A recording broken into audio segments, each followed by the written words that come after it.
Yung service port interface. So sa out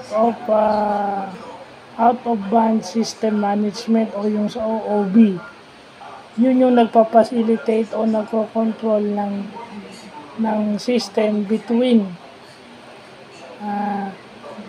yung pinaka-system at yung kanyang client, no?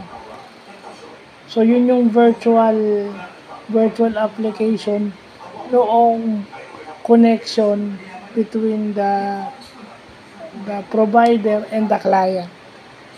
At yung service port interface, yun din ang nagpa-facilitate in case of network failure.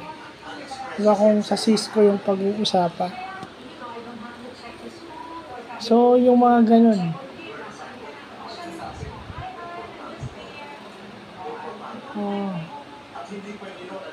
So yung mga ganun. No, kasi ano yun kumbaga